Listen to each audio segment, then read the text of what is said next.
بسم اللہ الرحمن الرحیم. عن ابی ہریرہ قال اتت امرأة النبی من الانصار بصبی لها مریض فقالت یا نبی اللہ ادع اللہ له فلقد دفنت ثلاثا قال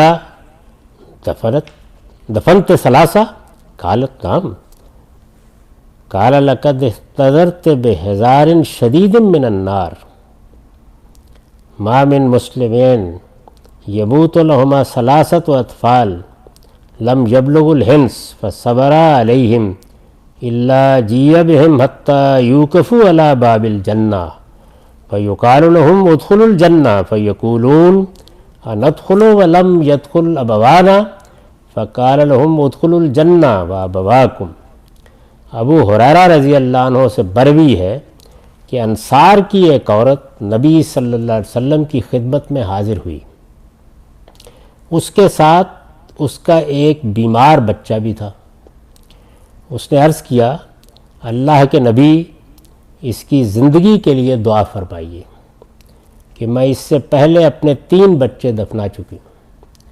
یعنی اس خاتون کے 3 بچے اس سے پہلے بچپن ہی میں دنیا سے رخصت ہو گئے تھے.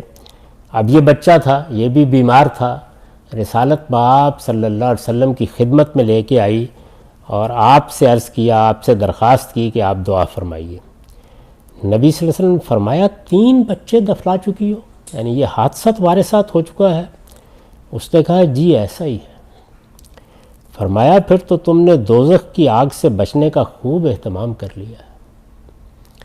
یعنی اب تو تم اس مقام پر پہنچ گئی ہو کہ جہاں اللہ تعالیٰ اب دوزخ کی ہوا بھی تمہیں نہیں لگنے دے گا. پھر تو تم نے دوزخ کی آگ سے بچنے کا خوب اہتمام کر لیا ہے.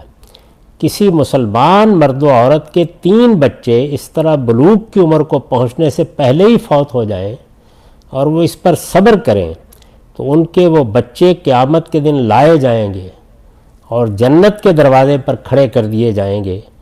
پھر ان سے کہا جائے گا جنت میں داخل ہو جاؤ. وہ کہیں گے کیا ہم داخل ہو جائیں جبکہ ہمارے والدین داخل نہیں ہوئے ہیں؟ اس پر ارشاد ہوگا تم اور تمہارے والدین دونوں داخل ہو جاؤ. تو یہ در حقیقت وہ گفتگو ہے. اور میں پھر روایتوں سے متعلق یہ توجہ دلاتا ہوں کہ جب بھی آپ کوئی روایت سنتے ہیں تو یہ کسی قاعدے کلیے کو نہیں بیان کرتی، مخاطب کے لحاظ سے بات ہو رہی ہے. ایک مسلمان عورت ہے، اللہ کے پیغمبر کو مانتی ہے، کفر پر نہیں ہے، کسی سرکشی پر نہیں ہے. اللہ تعالیٰ کے پیغمبر کے زمانے میں جو لوگ ایمان لائے ہیں وہ زندگی میں جو اللہ تعالیٰ کی ہدایات ہیں پھر جملہ ان کی پیروی کرنے والے لوگ ہیں. تو ان کو یہ بشارت دی گئی ہے کہ تمہارے بچے بھی تمہارے لیے سفارش کریں گے. کیوں؟ اس کی وضاحت آگے کی ہے کہ جب تم سے یہ چھن گئے تو تم نے صبر کیا. یہ کوئی معمولی درجے کی چیز نہیں ہوتی، خاص طور پر ماؤں کے لیے. یعنی 9 مہینے تو وہ پیٹ میں اٹھاتی ہیں ان کو. اس کے بعد بچے کے ساتھ جیسے جان اپنی ہلکان کرنی پڑتی ہے وہ صرف ماں باپ ہی جانتے ہیں اور بڑی حد تک مائیں ہی جانتی ہیں. اب تو کچھ باپ بھی حصہ بٹانے لگ گئے ہیں، ورنہ اب سے کوئی 50 سال پہلے کی جو ہماری معاشرت تھی اس میں یہ ذمہ داری تنہا عورتوں ہی کی ہوتی تھی. یعنی وہی گویا یہ سب معاملات کرتی تھی. تو بچے کے ساتھ معمولی درجے کی وابستگی نہیں ہوتی، آدمی کا پورا وجود اس سے متعلق ہو جاتا ہے. جن لوگوں کے ہاں اولاد نہ ہو، بچے نہ ہوں، وہ شاید اس کو اس طرح نہیں سمجھ سکتے.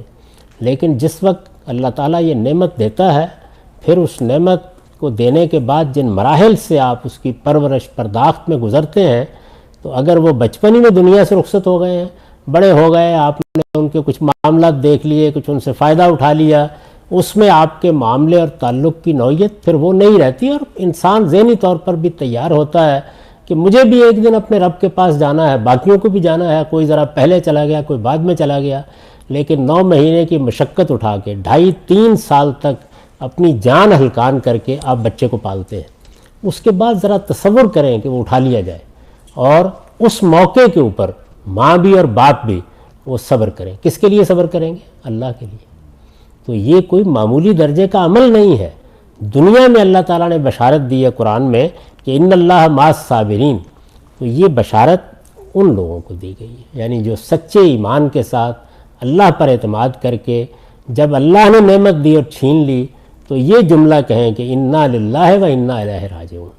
تو قرآن مجید نے یہی بیان کیا نا کہ وہ لوگ ہیں کہ اذا اصابتہم مصیبہ، جب کوئی مصیبت ان پر آتی ہے، کوئی چیز پڑ جاتی ہے تو کہتے ہیں کہ انا للہ و انا الیہ راجعون۔ یہ الفاظ نہیں ہیں چند، یہ جس وقت اس ماں کی زبان سے نکلتے ہیں جس کا بچہ اس سے چھن جاتا ہے، اس باپ کی زبان سے نکلتے ہیں جو ان سب مراحل سے گزر کر ہنستے کھیلتے بچے سے محروم ہو جاتا ہے یا محروم ہو جاتی ہے، تو یہ بہت غیر معمولی عمل بن جاتا ہے۔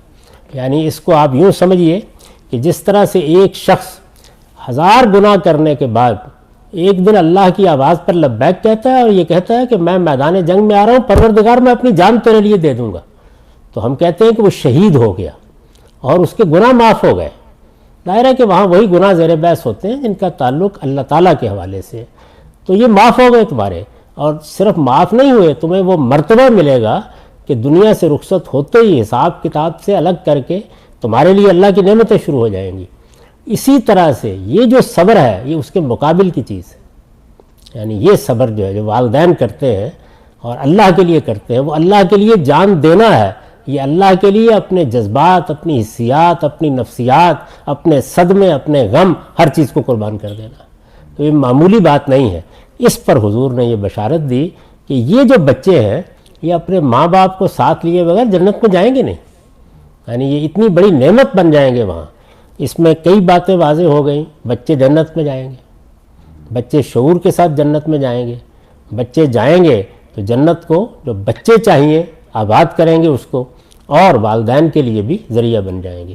یہ بشارت خود قرآن میں بھی ایک دوسرے پہلو سے بیان ہوئی ہے جس میں یہ سوال پیدا ہوا ہے کہ جنت میں تو اعمال کے لحاظ سے درجات ہوں گے، تو اس میں پھر کیا ہوگا؟ یعنی کیا والدین ہیں تو وہ اوپر کے درجے میں چلے گئے، یا اولاد ہے تو وہ اوپر کے درجے میں چلی گئی، تو اللہ تعالیٰ پھر کیا الگ الگ کر دے گا ان کو؟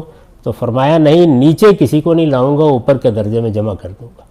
تو یہ اللہ کے فضل اور عنایت کی چیزیں ہیں، تو فرمایا کہ والدین کو بھی ہم داخل کر دیں گے۔ اس سے ظاہر ہے کہ یہ مراد نہیں ہے کہ اگر وہ خدا کے مقابل میں کھڑے رہے ہوں، انہوں نے صبر کرنے کے بجائے جزا فضا کی ہو، یہ زیر بحث نہیں ہے، بلکہ خدا پر سچا اعتماد رکھنے والے، اس پر ایمان رکھنے والے لوگ ہیں۔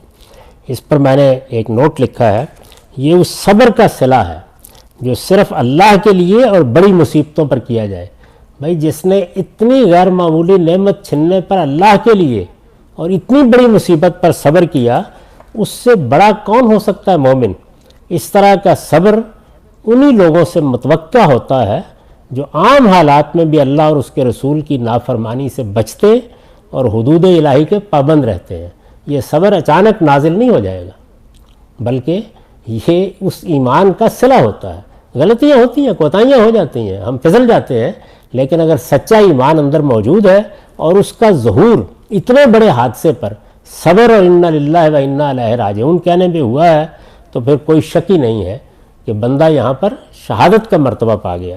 روایت سے معلوم ہوتا ہے کہ اس کے باوجود کوئی کمی رہ جائے جس پر مواخذے کا اندیشہ ہو تو اس صبر سے پوری ہو جائے گی۔ جیسے شہادت کے لیے جب آدمی نے پیش کر دیا تو بہت سی کمیاں پوری ہو گئیں، اسی طریقے سے یہ بھی ہوگا، اور اس کو بھی بطور اصول بیان کیا ہے کہ ان الحسنات یذھبن السیئات، یعنی جب کوئی بڑی نیکی وجود میں آ جاتی ہے وہ برائیوں کو کھا جاتی ہے۔